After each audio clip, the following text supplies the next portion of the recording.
PTI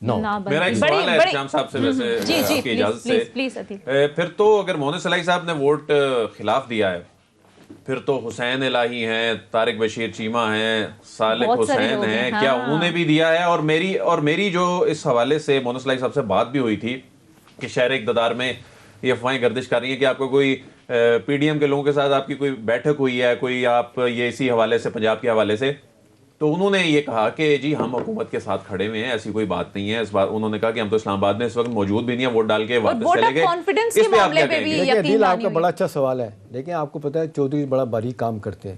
کبھی اتنے open انداز میں 4-5 بندے ان کے اگر اس طرف جائیں گے تو یہ پتہ چل جائے گا لوگوں کو، پھر یہ ایکسپوز ہو جائیں گے۔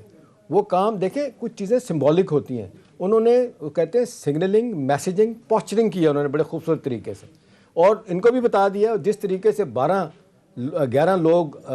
بغیر کسی الیکشن کے وہاں پہ سب سے بڑے صوبے میں سینٹ کے ممبر بنے ہیں، وہیں سے بات شروع ہو جاتی ہے کہ گیم کس کے ہاتھ میں ہے، کون کروا رہا ہے، کس طرح لیکن کروا رہا ہے۔ پرائم منسٹر صاحب تو ان کو شکریہ ادا کر رہے ہیں فون کر کے، پرویز الہی صاحب کا شکریہ ادا کر رہے دیکھیں ہیں۔ آپ کے اور مجھے دکھانے کے لیے شکریہ ادا کرنا ہے، یہ تو نہیں کہیں گے جی آپ نے گیم اندر سے خراب کر دی ہے، بظاہر آپ کہہ رہے ہیں ایسے لگ رہا ہے، لیکن عدیل یہ جو سینیریو پورا بتا رہے ہیں احتشام صاحب، اس سے تو ایسا لگتا ہے کہ پھر آگے چل کے بڑی مشکلات ہو جائیں گی گورنمنٹ کے لیے۔ شہر اقتدار میں جی یہی بات گردش کر رہی ہے آج، میری بھی مختلف لوگوں سے، جو سینئر صحافیوں سے بھی، سورسز سے بھی،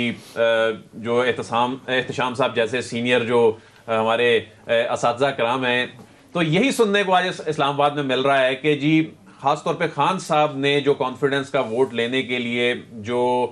فیصلہ کیا ہے، اس کے بعد اب پی ڈی ایم کا اگلا جو فوکس ہوگا وہ پنجاب ہوگا۔ لیکن یہ پنجاب کے حوالے سے بھی میں سمجھتا ہوں کہ جتنی آسانی سے بات کی جا رہی ہے کہ جی وہاں پر بزدار صاحب کے خلاف جو ہے وہ کوئی نو کانفیڈنس آ جائے گا اور چودھری پرویز الہی کو کوئی متفقہ امیدوار کے طور پہ سامنے لایا جائے گا، اتنا آسان یہ لگتا نہیں ہے۔ بہرحال وہ بھی چونکہ ایک اوپن ووٹنگ ہوگی اور اس میں بھی پارٹی پالیسی کے خلاف جانا ایک ڈسکوالیفیکیشن ہے، یہ بالکل مختلف ہے ایک سیکرٹ بیلٹنگ والے معاملات سے، اور اس میں جس نے بھی یہ ڈیسیژن لینا ہے پارلیمانی پارٹی کے ڈیسیژن کے خلاف جانا ہے، ظاہر ہے اس کو اپنی پھر رکنیت سے ہاتھ دھونے پڑیں گے۔ اور کیا چودھری پرویز الہی جو ہیں وہ متحمل ہو سکتے ہیں اس طرح عمران خان کے خلاف جانے کے؟ اور ماضی میں بھی کچھ دوریاں احتشام صاحب پیدا ہو گئی تھیں، وہ کچھ دھرنے کے دنوں میں کچھ ایسی چیزیں تھیں، پھر کچھ افواہیں۔ لیکن معذرت کے ساتھ ذہن میں یہ رکھیں کہ اقتدار کے 3 سال پورے ہو رہے ہیں، اس کے بعد 1 سال رہ جاتا ہے، اگلا سال تو الیکشن یہ شروع ہو جاتا ہے، تو 3 سال کسی کے ساتھ کھڑے ہو جانا اور سونگ لینا کہ اب آگے کیا ہو رہا ہے، تو سیاسی لوگ آپ مجھ سے زیادہ جانتے ہیں کتنے وقت سے پہلے گیم بنا لیتے ہیں اپنی۔ اور صحیح، اور دوسرا احتشام صاحب یہ پیر پگاڑا صاحب کا ہار جانا، یہ تو کہا جاتا ہے ویسے کہ ان کے آدمی ہیں، تو پھر کیوں نہیں آپ کو لگتا ہے پی ٹی آئی کے لوگوں نے ان کو اب یہ بات میری جن لوگوں سے بات ہوئی ہے، آج بھی کچھ لوگوں سے بات ہوئی ہے، وہ کہتے ہیں کہ یہ پی ٹی آئی کے لوگوں نے جان بوجھ کے ووٹ ان کو نہیں دیا، ٹھیک ہے نا؟ اور آپ دیکھ لیں کہ جس طریقے اب عجیب و غریب گیم ہے، لیکن اب وہ عبدالقادر صاحب ہیں ووٹ آف کانفیڈنس کے معاملے پر، نہیں وہ تو دیں گے، اچھا نہیں اس حوالے سے مشکل، جو میں شروع میں بات کر رہا تھا کہ ووٹ کم ہو سکتے ہیں ووٹ آف کانفیڈنس، کچھ لوگوں کا خیال ہے کہ ریزینٹمنٹ پیر پگاڑا کی اتنی ہارنے کے بعد کہ کچھ لوگوں کو کہہ سکتے ہیں کہ جی آپ اوپن ہی نہ کریں ووٹ، ہوتا ہے نہیں ہوتا یہ سوالیہ نشان ہے۔ دیکھیں آپ اس کو ڈائنامک سمجھیں سیاسی ہماری کس طرح کیا ہے کہ ایک طرف عبدالقادر صاحب جو F10 میں رہتے ہیں، ارب پتی آدمی ہیں، کاروبار کرتے ہیں، چودھریوں کے ساتھ مل کے کاروبار کرتے ہیں، پھر کہوں گا ایک بہت بڑے زمین کے تنازع میں بھی پھنسے ہوئے ہیں، نیب کا کیس بھی ان پہ بھی ہے اور چودھریوں کا بھی نام بھی ہے، 2-4 سینئر گورنمنٹ کے آفیشل بھی اس میں انوالو ہیں۔ اب وہ بندہ جو جس طریقے سے باپ پارٹی سے آتا ہے پی ٹی آئی میں اور اس کو ٹکٹ دیا جاتا ہے، پھر جب دباؤ بڑھتا ہے تو ایک آغا صاحب ہے ان کو ٹکٹ دیا جاتا ہے، ان سے ٹکٹ لے لیا جاتا ہے، پھر وہ آزاد الیکشن لڑتے ہیں اور کہا جاتا ہے کہ پی ٹی آئی کے ٹاپ لیول سے کہا گیا کہ ان کو آپ نے جتوانا ہے۔ دیکھو نا کیوں لوگ الزام لگا رہے ہیں کہ جی سارے پیسے والے لوگوں کو جتوایا گیا، ایک ہی ہے۔ اور دوسری طرف صورتحال ہے کہ پیر پگاڑا کا ہارنا، ابھی دیکھیں جس طریقے سے جی ڈی اے کتنا ایک مضبوط اتحادی ہے ان کا، اب آپ دیکھ لیں اس کو کوئی آسانی کے ساتھ عدیل ہضم نہیں کرے گا، میں آپ کو بتا دوں، اور اس کے بہت سارے ایفیکٹس آپ کو آگے چل کے نظر آئیں گے۔ اب دیکھیں نا جس طرح ایم کیو ایم کے بارے میں نبیل قبول بھڑک مار رہے ہیں، کیا کہہ رہے ہیں کہ جی انہوں نے پی ٹی آئی کو ووٹ نہیں دیا، ہمیں نہیں پتا، لیکن جب اس طرح کی باتیں ہوتی ہیں تو کہیں نہ کہیں کچھ سچ بھی نظر آ رہا ہوتا ہے۔ بالکل۔ اب آپ دیکھ لیں وہ وقت پہ فیصلے کرتے ہیں اور بہت سارے لوگوں کا خیال ہے کہ وہ اپنی قیمت بڑھاتے ہیں اور جو انہوں نے لینا ہوتا ہے وہ وقت پہ آ کے لے لیتے ہیں، لیکن آپ ذہن میں رکھیں یہ ایم کیو ایم وہ والی ایم کیو ایم نہیں ہے، اب صورتحال بالکل ڈفرینٹ ہے, 3-4 گروپس بن گئے ہیں اربن ایریاز میں. جس طرح وہ جیتے ہیں نوز کہ کل جیتیں گے نہیں جیتیں گے. پی ٹی آئی زیادہ سیٹیں لے کے آئی تھی, اب کہا جا رہا ہے M Q M Peoples Party دوبارہ ڈٹ کے آئے گی. جس طریقے سے آپ دیکھ لیں لیاری میں صورتحال بدل لی ہے, اور ان کے کانفیڈنٹ, ایک جملہ کانفیڈنٹ جو ہیں جی, جن پہ بھرپور کیا نام ہے ان کا, لیاری سے ان کو کہا جا رہا ہے زرداری صاحب نے سپورٹ دی ان کی, جناب زبیر کیا نام ہے جی ان کا, کیا نام ہے جی, جو جن پہ کیسز ہیں کرپشن کے بھی اور قتل و غارت کے بھی کیس ہیں. لیاری کا کنگ تھا بہت بڑا, عزیر بلوچ. اب دیکھیں لوگ کہتے ہیں کہ عزیر بلوچ کو بھی جتوایا جائے گا. یہ دیکھیں ساری چیزیں تبدیل ہو رہی ہیں اور یہ جو چیزیں آپ بتا رہے ہیں احتشام صاحب, اتحادیوں کے معاملات اگر اتنے خراب ہیں تو پھر تو حکومت کے لیے آگے حکومت کرنا ہی مشکل ہو جائے گا. بہرحال اس پر مزید بات بھی کریں گے. ناظرین ایک بریک کے لیے کہا جا رہا ہے, مختصر بریک لیتے ہیں, اسٹے ود اس.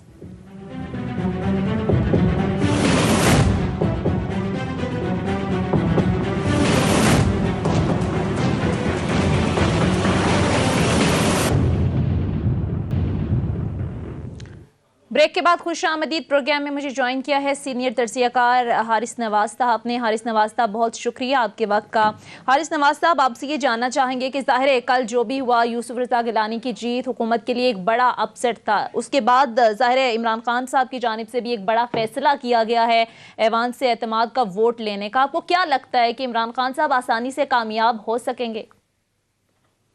کرنٹلی جو ابھی اس وقت حالات ہے, جس طریقے سے کل کے الیکشن ہوا ہے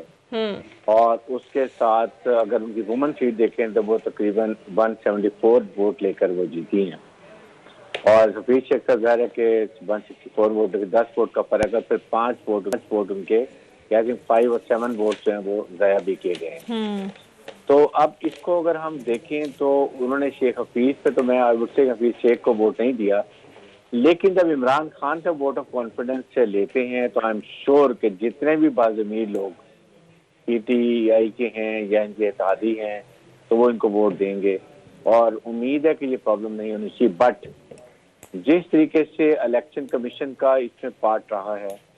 جس طریقے سے الیکشن کمیشن نے پارشیلٹی شو کی ہے, جس طریقے سے الیکشن کمیشن آف پاکستان نے لیتھارجک ایٹیٹیوڈ اور کوئی بھی پیونیٹیو ایکشن نہیں لیا کرپشن کو روکنے کا, ٹیکنالوجی کا استعمال نہیں کیا, بلکہ شروع سے لے کے آخر تک پہلے دن سے لے کے سپریم کورٹ میں رہتے وہ کہتے ہیں جی ہم یہ کچھ نہیں کر سکتے, سیکرٹ بیلٹ ہونا چاہیے. ایک بھی ان کی ایٹیٹیوڈ نہیں تھا جہاں پہ یہ نظر ہے کہ انہوں نے کوشش کی کہ ٹرانسپورٹ الیکشن ہو اور رشوت روکا جائے. تو یہ بہت ہی افسوسناک بات ہے, اور یہ کیونکہ وہ بیوروکریٹ ہے. میں تو I am very upset about it کہ جس طریقے سے ایک ملک کا لیڈر آپ کو لے کے جانا چاہ رہا ہے اور پورا ایک سسٹم مافیا کا وہ ان کے خلاف گیم رکھا ہے, جس میں even I would say election commission Pakistan بھی پارٹی ٹو اٹ. جس طریقے سے ڈسکا کا الیکشن ہوا 23 پولیس اسٹیشن میں پرابلم ہوئی, پی ایم ایل این نے کہا 23 میں ہوئی ہے, پرائم منسٹر نے کہا, پی ٹی آئی نے کہا جی دوبارہ اس میں الیکشن کرا لیں, اور انہوں نے سوچے سمجھے بغیر پورے ڈسکا کا الیکشن کرا دیا. اس کے بعد جہاں ہوا تو یہ بڑی افسوس. لیکن حارث نواز صاحب ہم نے دیکھا کہ عدالت کی جانب سے بھی اپنے ریمارکس میں بارہا کہا گیا سپریم کورٹ کے الیکشن کمیشن کو کہ وہ یقینی بنائے انتخابات میں شفافیت کو, چاہے ٹیکنالوجی کا استعمال کرے جو بھی کرے. تو آپ کو لگتا ہے کہ اب الیکشن کمیشن کے کردار پر بھی سوالات اٹھیں گے اور سپریم کورٹ بھی ان کو طلب کر سکتی ہے؟ سوال اٹھیں گے نہیں, اٹھ چکے ہیں. ہر ایک سوال اٹھا رہا ہے کہ انہوں نے کوئی ایک سٹیپ بتائیں, ایک سٹیپ جو یہ انشور کیا ہو کہ آپ نے الیکشن کو ٹرانسپیرنٹ اور اس کے بعد فیئر کروانا ہے, آپ نے ٹیکنالوجی کا استعمال کرنا ہے, آپ کے ایک دن پہلے ویڈیو بھی آ گئی, آپ نے اس پر کیا ایکشن لیا, کیا آپ نے اسی دن کو طلب کیا, کیا آپ الیکشن یا تو پھر 1-2 دن لیٹ کریں. کوئی ایکشن نہیں لیا گیا حارث نواز صاحب. بالکل. عدیل میں آپ کی طرف آؤں گی, آپ کس طریقے سے دیکھتے ہیں ابھی جس طرح سے عمران خان صاحب بھی خطاب کر رہے تھے کہ الیکشن کمیشن نے تو مجرموں کے بجائے جمہوریت کو نقصان پہنچایا, اور پورے رول کو آپ کیسے دیکھتے ہیں؟ جی, عمران خان صاحب نے بحیثیت prime minister election commission of Pakistan کے خلاف پوری ایک چارج شیٹ پیش کر دی ہے. کل ایکسپیکٹ کیا جا رہا تھا کہ الیکشن کمیشن سے متعلق اگرچہ کل ان کے وفاقی وزراء کی جانب سے بات کی گئی, لیکن پرائم منسٹر کی جانب سے اس انداز میں الیکشن کمیشن سے متعلق یہ بات کرنا بڑا معنی رکھتا ہے. یقیناً الیکشن کمیشن آف پاکستان اس پر رد عمل بھی دے گا. اب بہرحال وزیر اعظم کا سوال بڑا ویلڈ ہے کہ جب سپریم کورٹ آف پاکستان یہ کہہ چکی کہ جو سیکریسی ایبسولوٹ نہیں ہے، یعنی اس کا مطلب یہ ہے کہ اس کو پروسیڈنگ کے دوران بھی کہا جاتا رہا کہ ٹریسیبل ہونا چاہیے، اور جو بیلٹ پیپر ہے وہی ایک ایویڈنس ہوتا ہے، اور وہی جب ٹریسیبل نہیں ہوتا تو الیکشن کمیشن اقدامات نہیں کیے، جبکہ رائے بھی دے دی گئی سپریم کورٹ آف پاکستان کی جانب سے۔ صحیح احتشام صاحب، معذرت کے ساتھ ٹائم کم ہے، کوئکلی اگر آپ بھی کامنٹ جملہ کہہ کریں۔ دوں، دیکھیں ہائی مورل گراؤنڈ پہ پرائم منسٹر کھڑا ہے، اس میں کوئی شک نہیں، اس میں سے 100/100 نمبر ملنے چاہیے، اور الیکشن کمیشن کو جس طریقے سے آج انہوں نے سیدھی بات کی ہے، میرا خیال وقت آ گیا ہے کہ الیکشن کمیشن اگر ٹھیک ہو جائے تو ہمارے کم از کم یہ نظام، انتخابی نظام بہتر ہو سکتا ہے۔ اس دفعہ سینٹ کے الیکشن سے یہ ثابت ہوا عدالت میں معاملہ جانے کے بعد، کوئی نرم گوشہ تھا الیکشن کمیشن کے ہیڈ کا کسی طرف، اس سے معاملات خراب ہوئے۔ صحیح، الیکشن کمیشن کو جو رول ہے وہ بخوبی ادا کرنا چاہیے تھا۔ بہرحال پروگرام کا وقت ختم ہو چکا ہے، بہت بہت شکریہ۔ حارث نواز صاحب ہمارے ساتھ موجود تھے، عدیل آپ کا بھی شکریہ، احتشام صاحب آپ کا بھی شکریہ۔ ناظرین، یہ تھا ہمارا آج کا پروگرام، فیڈ بیک ضرور دیجیے گا، اگلے پروگرام تک اجازت دیجیے، خدا حافظ۔